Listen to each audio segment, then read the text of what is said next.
परभणी हिंगोली विधान परिषद निवडणुकीमध्ये महाविकास आघाडीतलं बंड कायम आहे। ठाकरेंच्या शिवसेनेचे उमेदवार विवेक नावंदर यांच्यासमोर काँग्रेसचे माजी आमदार सुरेश देशमुखांचे चिरंजीव सुशील देशमुख यांचा अर्ज कायम आहे। आम्ही खूप समजावून सांगितलं पण सुशील देशमुखांनी ऐकलं नाही अशी माहिती ठाकरेंच्या शिवसेनेचे उमेदवार डॉक्टर विवेक नावंदर यांनी दिली। समोर कोणीही उभं असलं तरी ही निवडणूक आपणच जिंकणार असल्याचा विश्वास नावंदर यांनी व्यक्त केलाय।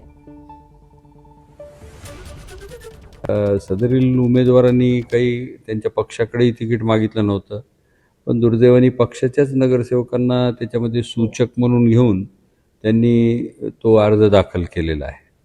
आम्ही त्यांना त्यांची समजूत काढायचा प्रयत्न केला, पण ते काय आम्ही काढण्यामध्ये यशस्वी झालो नाहीत आणि म्हणून त्यांचा फॉर्म राहिलेला आहे। जे कोणी मतदार असतील ते आता थोडे चोखंदळ झालेले आहेत। त्यांना पाहिजे की एक चांगला उमेदवार त्यांना निवडून द्यायचा आहे, जेणेकरून त्याच्यावर त्यांना हक्क गाजवता येईल, त्यांच्याकडून काम करून घेता येईल। आणि म्हणून मला वाटतं ह्या सगळ्या परीक्षांमध्ये मी सरस ठरेन आणि निश्चित विजय आमचाच होईल।